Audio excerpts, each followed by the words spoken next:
लड़ने में किसी को कोई आनंद नहीं आता, लेकिन कहते हैं कि दुनिया में सिर्फ एक लड़ाई ऐसी है जो आनंद के लिए लड़ी जाती है। ऐसी एक लड़ाई इस समय उस ऑफिस नुमा कमरे में मानव और मोनिका के बीच लड़ी जा रही थी।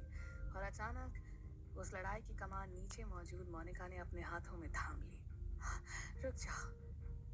क्या हुआ मेरी जानम? मेरी परफॉर्मेंस में कोई कमी रह गई क्या? अरे तुम्हारी परफॉर्मेंस तो आंधी है, तूफान है, लेकिन मैं तुम्हारी इस परफॉर्मेंस में थोड़ा और गुड़ डालकर उसे थोड़ा और मीठा करना चाहती हूँ। नहीं समझे? मेरे ऊपर से उठो और मेरे हाथों की हथकड़ियों को खोलो। मैं समझाती हूँ। मानव ने उसके ऊपर से उठकर उसके हाथों की हथकड़ी खोल दी। वो दिल फरेब एक अंगड़ाई लेती हुई मेज से उठी और उसने आगे बढ़कर मानव के शरीर पर हाथ फेरा और उसकी छाती पर चुंबन अंकित कर दिए। कामिनी ने सही बताया था कि तुम गजब के इंसान हो, मेरी फैंटेसी को पूरा करने के लिए एकदम परफेक्ट। फिर उसने पास ही पड़ी बेल्ट उठाई। अब अपनी इस फैंटेसी में मुझे एक नया रंग डालना है। उम्मीद है तुम इसमें मेरा साथ दोगे। मानव मदहोशी से बोला, मैं तुम्हारी हर फैंटेसी में पूरा साथ देने के लिए तैयार हूँ। बताओ मुझे क्या करना है। इतना कहने के साथ ही मोनिका ने अपने हाथ में थामी बेल्ट मानव के शरीर पर जड़ दी। ये क्या है? मानव तिल मिलाता हुआ बोला, मेरी सेक्स फैंटेसी को पूरा करने का एक और तरीका। इसमें मजा मुझे तभी आएगा जब तुम तिल मिलाओगे नहीं बल्कि इसके मजे लोगे। और ऐसा ना करने का मतलब होगा कि तुम अपनी परफॉर्मेंस पर खरे नहीं उतर रहे। मानव फिर से समझ गया कि मोनिका क्या चाहती है। मुझे एक तिल मिलेगी। यानी तुम पूरा एंजॉय करना चाहते हो। गुड, लेकिन मेरे ख्याल से सिर्फ एक से कुछ नहीं होगा। मेरे पास उससे भी ज्यादा शानदार एक चीज है। इतना कहकर मोनिका ने वहां ऑफिस में नीचे मौजूद एक तराजू रखी से बाहर निकाल ली। उसने उसे खोला तो मानव ने देखा कि उसमें ब्राउन से रंग का कोई पाउडर भरा हुआ था। ये हर नशे का बाप है। एक इंटरनेशनल ड्रग सिंडिकेट से कमिश्नर साहब ने इसे बरामद किया था। थोड़ा सा इस्तेमाल के लिए ले भी आए थे। लो। मानव ने उसमें भरे पाउडर में से एक चुटकी भर के वो ब्राउन रंग का पाउडर उठाकर अपनी जीभ पर रख लिया। जैसे ही वो पाउडर मानव के शरीर पर पहुंचा, वैसे ही उसके शरीर में फुलझड़ियां फूटने लगी। उसे लगने लगा जैसे उसमें हाथी सी ताकत आ गई है। इसी के साथ मोनिका ने बेल्ट का अगला प्रहार उस पर कर दिया और ये बात तेज था, लेकिन उस पाउडर के नशे में झूमते मानव को ऐसा लगा जैसे उसे किसी ने फूल से मारा हो। वो मस्ती की अधिकता से चीखा, ऐसे नहीं मेरी जान, और तेज मारो। मोनिका मानव को बेल्ट मारते हुए और मस्ती कर रही थी। वाह वाह, चीखो मेरी जान, चीखो, क्योंकि तुम जितना चीखोगे उतनी ही मेरी मस्ती और मेरा मजा बढ़ेगा। मानव बेल्ट की मार सहता हुआ मस्ती की अधिकता से चीख रहा था और मोनिका उसका पूरा मजा ले रही थी। जल्दी ही मस्ती से भरे मानव ने एक तेज चांटा मोनिका के जड़ दिया और मोनिका तड़प कर फर्श पर जा गिरी। और मानव अब भी नहीं रुका। उसने उछलकर नीचे पड़ी मोनिका को ठीक वैसे ही दबोच लिया जैसे शेर हिरनी को दबोचता है। उसने मोनिका के बालों को पीछे से कसकर पकड़कर अपनी बांह भर लिया और एक कलाबाजी कमान को अपने कर लिया। बहुत बेरहम हो तुम। सब मेरे ऊपर बैठकर अपनी बेरहमी का नमूना तो पेश करो। मानव की इस तरह की बात को मोनिका ने चैलेंज माना और उस पर तूफान की तरह टूट पड़ी। लेकिन उस तूफान को शांत होने में ज्यादा देर नहीं लगी और जब तूफान शांत हो गया तो वो कमरे की फर्श पर ही शांत होकर लेट गई, अपनी आंखें इस तरह बंद करके जैसे वो गुजरे हुए पल के आनंद को याद कर रही हो। वो कुछ पल ऐसे ही पड़ी रही और फिर मानव की तरफ मुड़ी। तुम लाजवाब हो। हालांकि तुम्हें कामिनी ने ढूंढा है, लेकिन मैंने फैसला कर लिया है कि अब मैं तुम्हें कामिनी के पास नहीं दूंगी। क्या करोगे? तुम एक ऐसी मौज हो जिसे बांध कर रखना उन लोगों के साथ नाइंसाफी होगी जो इसकी राह देख रहे हैं। किन लोगों की बातें कर रही हो? बताऊंगी, और बताना ही क्या, मैं जल्दी तुम्हें उन लोगों से मिलवाऊंगी। लेकिन पहले मुझे ये सोच लेने दो कि मैं तुम्हें कामिनी से कैसे अलग करूं। कामिनी को ये अच्छा नहीं लगेगा, वो तुम्हारे साथ गलत कर सकती है। मोनिका ने गुस्से से कहा, मुझसे गलत करे? कामिनी की इतनी औकात हरगिज नहीं हो सकती। एक तो मैं इस शहर के जॉइंट कमिश्नर ऑफ पुलिस की बीवी हूँ, दूसरा मैं उसके कई ऐसे राज जानती हूँ जिन्हें अगर मैंने अपने पति को बता दिया तो वो चुटकी बजाते ही जेल की सलाखों के पीछे होगी। सरोज वाला मामला तो अभी ताज़ा ताज़ा ही है। मानव कुछ याद करके बोला, सरोज को तो शायद मैं भी जानता हूँ। परसों रात मैंने उसे कामिनी के साथ ही सड़क पर पड़े देखा था। ये क्या मामला है, जरा मुझे बताओ। मानव ने सारी बात मोनिका को बताई तो मोनिका हैरान हो गई।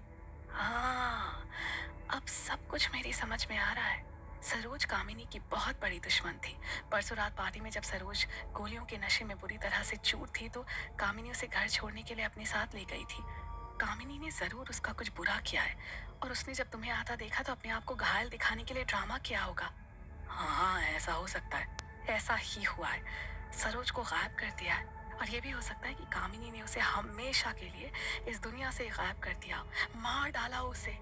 मानव ने हैरानी से कहा, क्या क्या बात कर रही हो? क्या कामिनी सचमुच ऐसी औरत है? जितना तुम सोच रहे हो ना, उससे कहीं ज्यादा कुत्ती चीज है वो।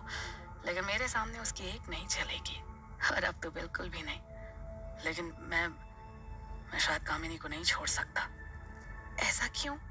क्योंकि मुझे पैसों की जरूरत है और वो मेरी जरूरत सही समय पर पूरा कर रही है। देखो, कामिनी तुम पर ऐसे हक जमाती है जैसे कि तुम उसके बाप की बपौती हो। वो तुम्हें कैद करके रखना चाहती है, जबकि मैं चाहती हूँ कि तुम आजाद मत वाले पंछी की तरह खुले आसमान में उड़ो।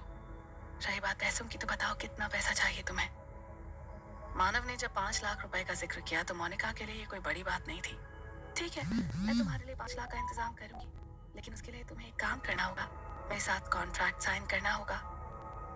मैं तैयार हूँ। गुड, वेरी गुड, मैं भी तैयार हूँ।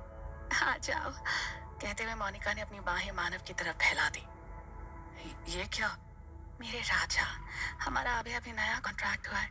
इस खुशी पर एक ट्रिप तो बनती है ना। आजा। हाँ जाऊंगा, लेकिन मुझे भी तुमसे एक चीज चाहिए। क्या? वो छोटी सी डिबिया जिसमें तूफान भरा हुआ है। वो डिबिया तुझ पर कुर्बान राजा, अब तो आजा। मानव तुरंत उसकी बाहों में समा गया।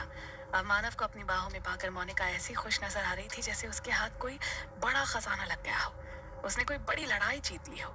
खुश मानव भी था। आखिर वो अपनी माँ के इलाज के लिए 5 लाख का इंतजाम करने की लड़ाई जीत गया था, और साथ ही वो डिबिया भी हासिल करने में सफल हो गया था जिसमें नशे का तूफान भरा हुआ था। लेकिन क्या वो ये जानता था कि वो एटमॉस्फेयर और वो नशे का तूफान आने वाले दिनों में उसकी जिंदगी को किस कदर तबाह कर सकता था?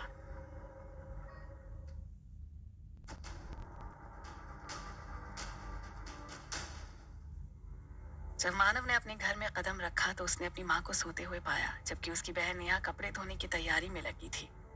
आज फिर आप सारी रात बाहर थे। मम्मी आपका इंतजार करते करते अभी अभी सोई हैं। अब क्या करूं, काम है तो बाहर जाना ही पड़ेगा। वैसे खुशखबरी है, मुझे अपने काम के चलते 5 लाख का एडवांस चेक मिला है। 4 बजे इसे डॉक्टर को देकर आना है ताकि मम्मी का इलाज पूरा हो सके। हाँ, कमाल है भैया, अभी कल आप 30,000 लेकर आए थे और आज 5 लाख। आखिर ऐसा क्या काम करने लगे हो जिसमें नोटों की बारिश होने लगी है? बताऊंगा, लेकिन फिलहाल मेरा दिमाग मत खा। सोने जा रहा हूँ मैं। नेहा कोई और सवाल कर पाती उससे पहले ही मानव तेजी से अपने कमरे में घुस गया। सोने से पहले अपने बेड पर लेटे हुए उसे याद आ रहा था कि कैसे मोनिका ने उससे कई लीगल स्टैम्प पेपर के कॉन्ट्रैक्ट्स पर साइन करवाए थे और 5 लाख रुपए का एडवांस चेक ये कहकर थमा दिया था, इस कॉन्ट्रैक्ट के मुताबिक अब से तुम वही करोगे जो मैं कहूंगी, उसी शख्स से मिलोगे जिससे मैं तुम्हें मिलवाऊंगी। हाँ, मैं सब समझ रहा हूँ। तुम मुझे 5 लाख का चेक दे रही हो और इसके एवज में तुम्हें मुझसे अपनी मन मर्जी का काम करवाने का पूरा हक है। अब मैं जाऊं? जाओ, लेकिन अपनी एक और चीज तो लेते जाओ। ये कहकर मोनिका ने उस छोटी सी डिब्बी को मानव के हाथ में रख दिया जो मदहोश करने वाले पाउडर से भरी हुई थी, और फिर वो उस डिब्बिया और 5 लाख का चेक लेकर घर वापस आ गया। उसे वो पाउडर बहुत अच्छा लग रहा था और इसलिए उसने सोने से पहले उस डिबिया में से एक चुटकी पाउडर निकाला और अपनी जीभ पर रख लिया, और फिर कपड़े बदलकर मदहोशी की दुनिया में हिचकोले खाता हुआ नींद के आगोश में पहुंच गया। 4 घंटे के बाद जब मानव सोकर उठा तो उसे नेहा अपने कमरे में आती दिखाई दी, जिसके हाथ में कॉफी का एक मग था और दूसरे हाथ में उसके कपड़े थे। उन कपड़ों को नेहा के हाथ में देखकर मानव चौंक पड़ा। अरे ये तो वही कपड़े हैं ना जो मैंने सोने से पहले उतारे थे। हाँ, लेकिन इस बात को इतनी हैरानी से पूछने की क्या जरूरत है? तुम्हारे कपड़े गंदे हो गए थे तो जब तुम सो गए तो मैं उन्हें ले गई थी। अभी धोकर और सुखाकर वापस ला रही हूँ। इसमें कुछ सामान होगा? सामान तो मुझे नहीं पता। लेकिन हाँ, एक छोटी डिबिया जरूर तुम्हारी पैंट की जेब में पड़ी हुई थी। मानव ने झपट कर वो डिबिया नेहा के हाथ से ले ली, और जैसे ही मानव ने उसे खोला तो वो बौखला गया। ये तो खाली है। हाँ, खाली है। कुछ था क्या इसमें? हाँ, कुछ पाउडर था। कहाँ गया वो? अरे बात यह है कि तुम्हारे कपड़ों को वॉशिंग मशीन में डालते वक्त मैं जेबों में से सामान निकालना भूल गई, और बाद में तुम्हारे कपड़े सुखाते वक्त मुझे ये खुली डिब्बी दिखाई दी थी। लेकिन तुम क्यों परेशान हो रहे हो? पाउडर ही तो था ना। मानव ने गुस्से से चिल्लाकर कहा, मेरा सर था उसमें। अब यहाँ खड़े रहकर बकवास मत कर और कपड़े यहाँ रखकर भाग यहाँ से। नेहा के जाने के बाद मानव ने फिर से चेक किया, इस उम्मीद में कि कुछ जादू हो जाए, तभी उसका मोबाइल बज उठा और उसकी नजर स्क्रीन पर पड़ी। वो कामिनी का नंबर था। स्क्रीन की तरफ देखते ही उसे मोनिका की बात याद आ रही थी। जब तक मैं ना कहूँ तब तक कामिनी से कोई संबंध मत रखना। ये बात मानकर उसने सारी कॉल्स इग्नोर कर दी। उसने घड़ी पर नजर डाली और 3:30 हो रहे थे। उसको 4 बजे डॉक्टर को चेक देने जाना था और ये करने के लिए वो फ्रेश होने के लिए उठ गया। ठीक उसी समय एक बार फिर मानव का फोन बजा और मानव ने देखा इस बार फोन मोनिका का था। उसने झपट कर फोन उठाया तो उधर से आवाज सुनाई दी। हेलो माय बेबी, कहाँ हो? घर पर। तुम्हें तुरंत ही मेरे पास पहुंचना होगा मेरी जान, राइट नाउ। अभी नहीं आ सकता क्योंकि मेरी माँ के लिए डॉक्टर से अपॉइंटमेंट फिक्स है। मेरी जान, अगर तुम्हारी डॉक्टर से फिक्स अपॉइंटमेंट कैंसिल हो भी गई तो कोई नुकसान नहीं होगा ना। हमारी जो अपॉइंटमेंट मैंने यहाँ फिक्स कर रखी है, अगर वो कैंसिल हुई तो बहुत बड़ा नुकसान हो जाएगा। लेकिन वो फोन पर मोनिका ने कठोर स्वर में कहा, देखो मानव, मैंने तुम्हारी अपॉइंटमेंट मशहूर फिल्म डायरेक्टर वरुण मल्होत्रा से फिक्स की हुई है। मैंने उसको तुम्हारे बारे में बताया तो वो अपना सुपर बिजी शेड्यूल छोड़कर तुमसे मिलने के लिए बेचैन है। मैंने उससे 5 बजे की मीटिंग फिक्स की है और तुम उससे 5 बजे अगर नहीं मिलते हो तो यह हमारा बहुत बड़ा लॉस होगा। इसलिए नो इफ्स एंड बट्स। ठीक 5 बजे 5 स्टार होटल ताज पैलेस में हम वरुण से मिल रहे हैं एंड दैट्स फाइनल। इतना कहने के बाद मोनिका ने मानव की बिना हाँ या ना सुने ही फोन काट दिया। वैसे मानव ना कहने की स्थिति में था भी नहीं। उसे हर हाल में मोनिका की बात माननी थी, लेकिन बीमार माँ के लिए डॉक्टर के साथ फिक्स की गई मीटिंग को भी वो टालना नहीं चाहता था। इसलिए इस दुविधा से निकलने के लिए उसे सलोनी की याद आई और उसने तुरंत ही उसको फोन लगाया। अब हाय सलोनी, कैसी हो? मैं ठीक हूँ, कहो कैसे याद किया? मुझे तुम्हारी हेल्प चाहिए सलोनी। अगर फ्री हो तो तुरंत मेरे घर चली आओ। Okay, coming. जब तक मानव नहा धोकर तैयार हुआ तब तक सलोनी उसके घर आ गई। मानव ने सारी बात उसे बताई और 5 लाख का चेक दे दिया। तुम माँ को और इस चेक को डॉक्टर के पास ले जाना। ओके, लेकिन हैरानी की बात यह है कि एकाएक तुम्हें कौन सा ऐसा काम मिल गया जिसके एडवांस के एवज में तुम्हें 5 लाख रुपए मिल गए? पापा बताऊंगा, लेकिन फिलहाल टाइम नहीं है, 4 बजने वाले हैं। तुम जाओ प्लीज, मुझे भी जरूरी काम से जाना है। लेकिन मुझे पता नहीं क्यों ऐसा लग रहा है कि तुम किसी गलत काम में फंस रहे हो। क्या क्या बात कर रही हो सलोनी? क्या तुम्हें लगता है कि मैं कोई गलत काम कर सकता हूँ? लगता तो नहीं है, लेकिन ये 5 लाख का एडवांस। ओहो बाबा, मैंने कहा ना इसके बारे में सब बताऊंगा। वो मैं नेहा को साथ लेकर जाऊं? हाँ, ले जा सकती हो, लेकिन पता नहीं वो बिना बताए कहाँ चली गई है। मैंने उसको आसपास बहुत ढूंढा, उसका फोन भी लगाया जो कि स्विच ऑफ जा रहा है। हो सकता है कि वो किसी सहेली के पास बैठी हो। आओ चलें। जल्दी सलोनी और मम्मी को ऑटो में बिठाकर डॉक्टर से मिलने के लिए भेजकर अपनी खास मीटिंग के लिए रवाना हुए मानव के दिलो दिमाग में ये सवाल लगातार ठोकरें मार रहा था कि आखिर नेहा कहाँ गायब हो गई।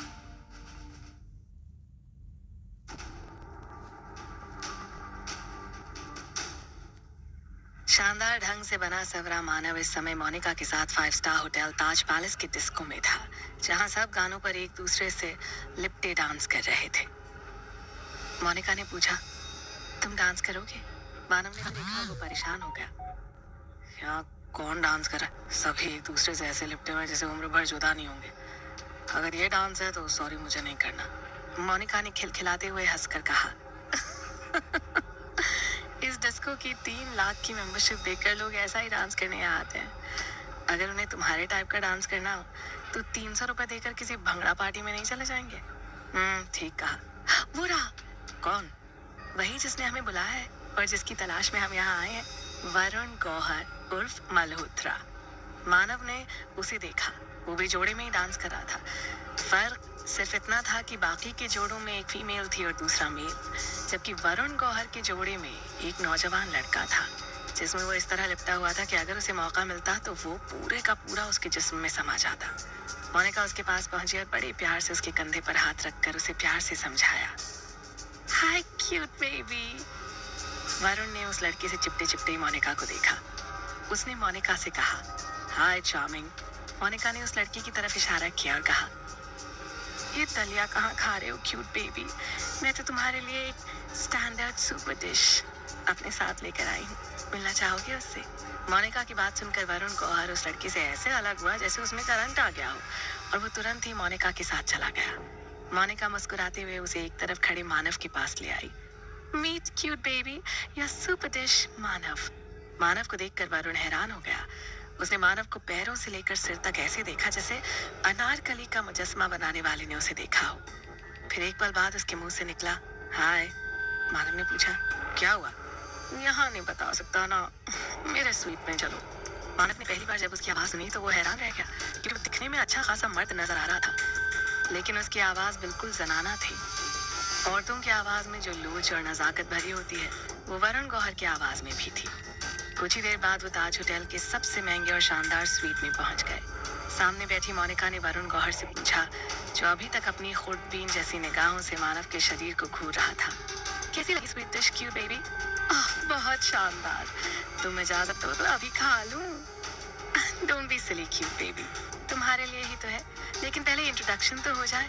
वरुण गौहर ने जल्दी से कहा, hello, meet me, I am a cute baby. Monica ने कहा, ओफो, आप तो बेताब हुए जा रहे हैं। आप रहने दीजिए, मैं मानव को आपसे इंट्रोड्यूस करवा देती हूँ।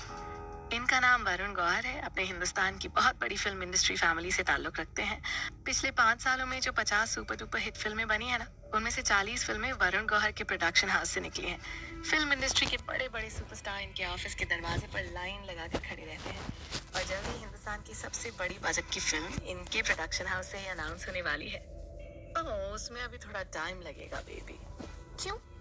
वो क्या है ना कि अपनी फिल्म इंडस्ट्री में कास्ट की थी, उसके ना इसका शरीर बहुत सुंदर है, इसलिए फिल्म में कम से कम कपड़ों वाले ज्यादा से ज्यादा सीन होने चाहिए जिसमें उसका शरीर हाईलाइट हो। जबकि मेरी फिल्म में हीरोइन जो कैरेक्टर प्ले कर रही है, उसमें वो हर समय साड़ी पहन कर रहती है। ओह, दैट्स द प्रॉब्लम। यस, अपना शरीर दिखा दिखा कर टॉप पर पहुंच वो हीरोइन ये नहीं जानती कि कई बार जो नहीं दिखता वो भी बिकता है। But I'm a producer, you know, and I know. That's why I changed her. इतने में मानव ने कहा, एक्सलेंट गौहर साहब। जिनसे मैं बिजनेस करता हूँ वो मुझे गौहर साहब के नाम से जानते हैं, और जिनसे मैं प्यार करता हूँ वो मुझे क्यूट बेबी के नाम से पुकारते हैं। तुम भी मुझे क्यूट बेबी के नाम से पुकार सकते हो। मानव, आपके बिजनेस में भी काम आ सकता है। क्या इसमें हीरो बनने वाला मटेरियल नहीं दिखाई दे रहा है तुम्हें क्यूट बेबी? दिखाई दे रहा है, खूब दिखाई दे रहा है। वरुण खड़ा होकर मानव के सीने पर बड़े प्यार से हाथ फेरने लगा। लेकिन इसे मेरी फिल्म का नहीं, मेरे दिल की फिल्म का हीरो बनना है। क्यों, बनोगे ना? कहते हुए वरुण गौहर मानव की पैंट की चेन के ऊपर हाथ फिराने लगा, और मानव हड़बड़ाकर पीछे हटा तो वो खिलखिलाकर हंस पड़ा। I like it very very much. ठीक तभी उसके मैनेजर का फोन आ गया। So sorry to interrupt you, पर 1 घंटे बाद हमारी सुपरस्टार खान साहब से मीटिंग है, कैंसिल कर दो। और वही क्या, आज की सारी मीटिंग्स कैंसिल कर दो। हमें आज बहुत भूख लगी है और हमारे सामने सुपर डिश मौजूद है, आज हम उसे जी भर के खाएंगे। बट सर, ये मीटिंग। वो गुस्से से फोन पर दहाड़ा, मैंने कहा ना meeting cancel, that means every meeting cancelled. फिर वो फोन ऑफ करके मोनिका की तरफ पलटा। So dear Monica, are we ready to eat? Oh, why not, why not? क्या तुम तैयार हो मानव? मानव ने हड़बड़ाकर कहा, हाँ, मैं बिल्कुल तैयार हूँ। वरुण ऐसे खुश हुआ जैसे बच्चा तब खुश होता है जब उसे मनचाहा खिलौना मिल जाता है। Good good, very good. हम इसे खाने के लिए मेरे खंडाला के फार्म हाउस पर चलेंगे, मेरे चार्टर्ड प्लेन में। वहाँ खाने का प्रोग्राम पूरा करने के बाद उसी चार्टर्ड प्लेन से वापस लौट आएंगे। मोनिका ने कहा, गुड है, लेकिन आपको खाना है और मानव को खिलाना है, तो इसमें मैं क्या ही करूंगी? मानव कुछ कह पाता उससे पहले उसकी जेब में रखा उसका मोबाइल फोन वाइब्रेट होने लगा, और उसने देखा कि उसकी माँ का फोन था। किसी और का फोन होता तो वो इग्नोर कर देता, लेकिन माँ के फोन को उसने तुरंत उठाया। उधर से माँ की घबराई हुई आवाज सुनाई दी। मानव, कहाँ है बेटा तू? वो नेहा को। मानव ने हैरानी से पूछा, क्या क्या हुआ नेहा को? पता नहीं, वो लोगों को सड़क पर मिली, पूरी तरह से बेहोश थी। लोगों ने उसे संजय गांधी मेमोरियल हॉस्पिटल में भर्ती किया। तू आकर देख ले बेटा, उसे क्या हुआ है। मैं आता हूँ माँ। मानव ने फोन कट कर दिया और मोनिका की तरफ मुड़ गया। मुझे जाना होगा मोनिका। हाँ हाँ, इतनी जल्दी क्या है? तुम्हें जाना ही होगा वरुण के साथ। नहीं, मैं इनके साथ जाने की बात नहीं कर रहा हूँ, मैं घर जाने की बात कर रहा हूँ। मुझे घर जाना होगा, इट्स एन इमरजेंसी। मोनिका ने कठोर स्वर में कहा, तुम्हें वरुण के साथ जाना चाहिए। कैसी बातें कर रही हो? मैंने कहा ना इमरजेंसी है। मोनिका ने और भी कठोर स्वर में कहा, मैंने कहा ना तुम्हें वरुण के साथ जाना है। मोनिका और मानव की बातों में तल्खी और ज्यादा बढ़ती उससे पहले ही वरुण गौहर बीच में आ गया।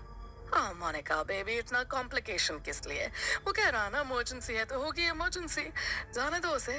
मैं कुछ देर और भूखा रह सकता हूँ। फिर वो मानव से बोला, 2 घंटे ठीक रहेंगे ना तुम्हारी इमरजेंसी के लिए? हाँ, 2 घंटे के बाद आ जाना, मेरा चार्टर्ड प्लेन भी तुम्हें तैयार मिलेगा और मैं भी।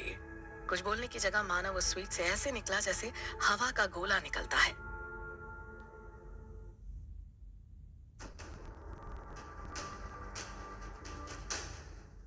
लगभग भागता हुआ मानव संजय गांधी मेमोरियल हॉस्पिटल के उस वार्ड में पहुंचा जिसमें नेहा एडमिट थी। वो एक बेड पर बेहोशी की हालत में मौजूद थी और दो डॉक्टर्स उसके पास खड़े उसका चेकअप कर रहे थे। नमस्कार डॉक्टर साहब, मैं मानव, नेहा का भाई। इसे क्या हुआ है? अभी पूरा क्लियर नहीं हो पाया, लेकिन ऊपरी जांच से पता चला है कि इसने शायद कोई नशीला पदार्थ खाया है। शायद वो पाउडर जो इसके पास से एक पुड़िया में बरामद हुआ है। हमने उस पाउडर को फोरेंसिक जांच के लिए भेज दिया है और साथ ही पुलिस को भी उसकी खबर दे दी है। पाउडर की बात सुनकर मानव सख्ती में रह गया। वो समझ गया कि उसकी दिव्या से जो पाउडर गायब हुआ था वो वॉशिंग मशीन में नहीं गिरा था, बल्कि उसे नेहा ने दिव्या से अलग कर लिया था और उसी पाउडर को खाकर नेहा इस हाल में पहुंची थी। पुलिस को उस पाउडर की खबर हो गई और ये जानकर मानव अंदर तक कांप गया, लेकिन फिर भी उसने अपने आप को संभाला और डॉक्टर से पूछा, सर इसकी हालत कैसी है? खतरे से बाहर है अभी, लेकिन अगर सही समय पर अस्पताल ना पहुंचती तो वो पाउडर इसकी जान ले लेता। लेकिन वो पाउडर इसके पास पहुंचा कैसे, कहां से? वो तो मुझे नहीं मालूम डॉक्टर। मालूम नहीं तो हो जाएगा। ये एक नई आवाज थी और ये उस आदमी के मुंह से निकली थी जो अभी अभी वहां पहुंचा था और जिसके शरीर पर पुलिस इंस्पेक्टर की वर्दी मौजूद थी। ऐसी बातें जानने के लिए ही तो पुलिस बनी हुई है। अपनी बात पूरी करता हुआ वो इंस्पेक्टर धीरे धीरे चलता हुआ मानव के पास आ पहुंचा। By the way, my name is inspector Manpreet Singh. जाने वाले मुझे महारपीट सिंह के नाम से ज्यादा जानते हैं और मुझे इस लड़की के केस की इन्वेस्टिगेशन करने के लिए अपॉइंट किया गया है। अब तुम सोच रहे होगे कि एक साधारण सी लड़की के बेहोश होने की बात को मैं केस क्यों कह रहा हूँ। असल में बात उतनी साधारण है नहीं जितनी दिख रही है। ये लड़की जिस पाउडर को खाकर इस हालत में पहुंची है वो कोई साधारण पाउडर नहीं है। वो एक ऐसा सुपर हाई क्लास ड्रग है जो इंडिया में बहुत कम पाया जाता है। कुछ दिन पहले एक इंटरनेशनल ड्रग डीलर को पुलिस ने धर दबोचा था, जिसकी वजह से ये ड्रग लाइमलाइट में आया था। और उसके बाद ये सीधा इस नेहा नाम की लड़की, जो शायद तुम्हारी बहन है, इसके पास मिला। इसका संबंध कहीं उस ड्रग डीलर से तो नहीं है। यही बात इस साधारण से दिखने वाली बात को केस बनाती है। ये सुनकर मानव के छक्के छूट गए, लेकिन फिर भी उसने खुद को संभाला। ऐसी कोई बात नहीं है सर, नेहा ऐसी लड़की नहीं है। आप गलत सोच रहे हैं। लोग भी मेरे बारे में यही कहते हैं कि मैं अक्सर गलत सोचता हूँ, लेकिन इसके साथ साथ लोग ये भी कहते हैं कि जब भी मैं गलत सोचता हूँ मैं सही होता हूँ। इस बार मैं सही होता हूँ या गलत, ये तो तभी पता चलेगा जब ये लड़की होश में आएगी। और चूंकि ये लड़की तुम्हारी बहन है, इसलिए तुम्हारा ये फर्ज बनता है कि जैसे ये होश में आए तुम मुझे खबर कर दो। तुम समझ रहे हो ना नौजवान, मैं क्या कह रहा हूँ? मानव डर कर बोला, जी जी जी मैं ऐसा ही करूंगा। Good boy. इतना कहकर इंस्पेक्टर रेडियो के बल घूमा और वापस चला गया। वो इंस्पेक्टर उसे दुविधा के एक ऐसे भंवर में फंसा कर छोड़ गया जिसमें वो तैर कम रहा था और डूब ज्यादा रहा था। इंस्पेक्टर मनप्रीत का एक एक शब्द उसके दिमाग में हथौड़े की तरह बज रहा था और वो ये समझ गया कि वो इंस्पेक्टर उस पाउडर को जिसे ड्रग कह रहा था उसकी वजह से पहले नेहा के और फिर फोर्स के पीछे भी पड़ जाने वाला है। मानव ने खुद से कहा, नेहा की बेवकूफ़ी ने मुझे एक बड़ी मुसीबत में फंसा दिया है। क्या करूं, कैसे करूं, कुछ समझ में नहीं आ रहा है। अचानक उसे मोनिका याद आ गई। मोनिका इस बारे में कुछ कर सकती है। मैं तुरंत ही उसे फोन लगाता हूँ। मानव ने फोन लगाकर मोनिका को सारी बात बताई तो मोनिका गुस्से से भरकर फोन पर उस पर ही चिल्ला पड़ी, बेवकूफ हो तुम मानव, ऐसी बातें फोन पर कर रहे हो। तुमने बहुत बड़ी गड़बड़ कर दी है, तुरंत मेरे पास पहुंचो। वो तो ठीक है, लेकिन यहाँ मेरी बहन, बाहर में गई तुम्हारी बहन। जल्दी आओ, क्योंकि अगर जल्दी कुछ नहीं कहा गया ना तो तुम और तुम्हारी बहन दोनों जेल की सलाखों के पीछे होगे और साथ ही मेरे लिए भी मुसीबत खड़ी हो जाएगी। ओके ओके, मैं आ रहा हूँ।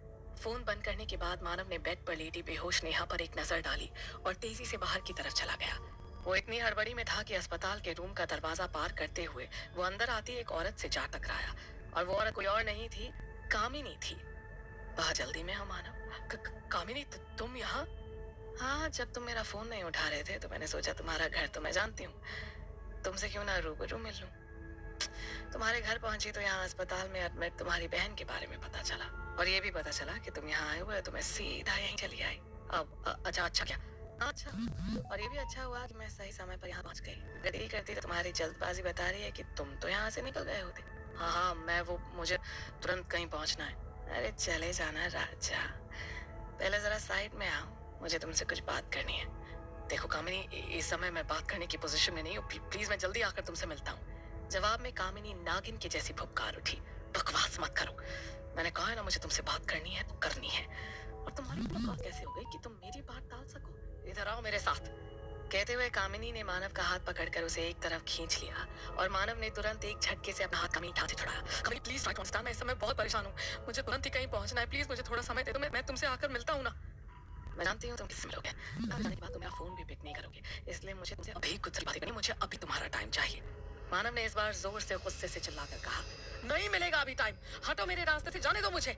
झुंझलाते हुए मानव ने एक झटके से कामिनी को एक तरफ किया और तेजी से आगे बढ़ गया। जब तक कामिनी संभलती तब तक मानव उसकी पहुंच से दूर आगे निकल चुका था। वो मानव को दूर जाता देख रही थी, अपनी उन आंखों से जिनसे अंगारे बरस रहे थे।